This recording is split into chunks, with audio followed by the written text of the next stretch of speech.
You know, I write a weekly column for WorldNet Daily, and one of my columns, I say that it's taken a white man, a white savior like Donald Trump to come in and help black Americans, keep them from destroying themselves.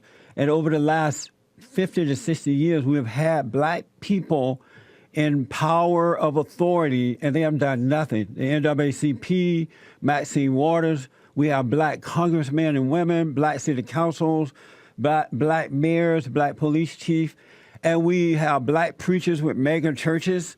We even had a first black president who had the power of the United States behind him, and he would not go into the black areas, clean out the drugs, clean out the crime, so that the decent blacks can finally take a breath and start building their lives.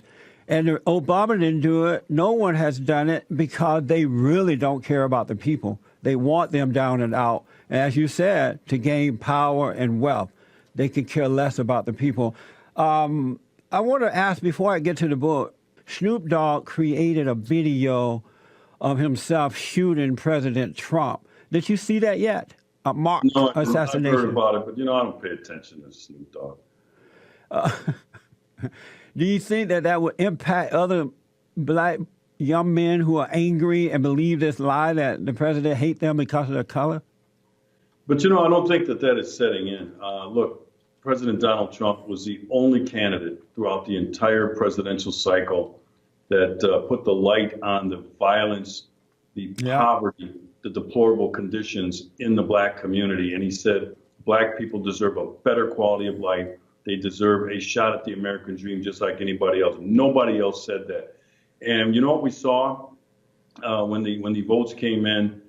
Fewer people voted for Mrs. Bill Clinton than any Democrat in the last couple of cycles. More black people voted for Donald Trump than than any other GOP candidate in the last couple of cycles. Now, the numbers aren't high, but guess what? There is an opportunity there. And I think black people are realizing Democrats haven't done anything for them, and that's what they fear. So, when you have to resort to things like what Snoop's done and what some other people are doing, it shows how desperate they are. Snoop knows better. He really does. But, he leads a better life. He's basically a one percenter. He leads a better lifestyle than most people in the black community.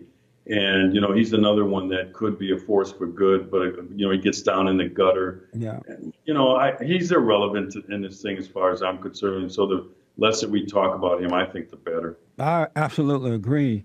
Do you, let me ask, do you have the confidence President Trump will unite the country again?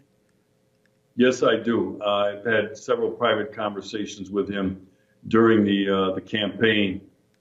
And, he made it very clear. And on election night, when he won, he said, I'm going to be the president of all Americans. He said it in his inauguration, and he said it in his speech before the joint session of Congress, that he was going to be the president of all Americans, all. And what we've come out of is 8 years of divisive politics by President Barack Obama, former president, divide and conquer. That's how he attained his political power. He's right out of the Saul Alinsky school of how to gain political power. I write about that in the book as well.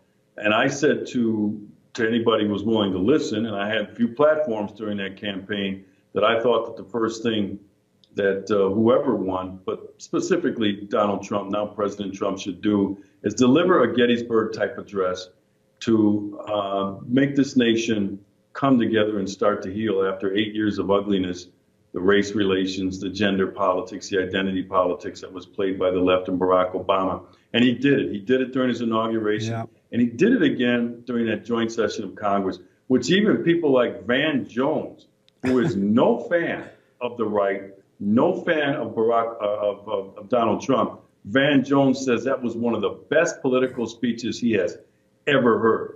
That's why the left fears Donald Trump, because he resonates. He's got this magnetism. All people are drawn to him when he just comes out. And as long as he stays out in public and gets around this blockade put up by the liberal mainstream media and continues to talk to people, people are going to resonate toward him, and he is going to get this job done. He's going to bring this country back together.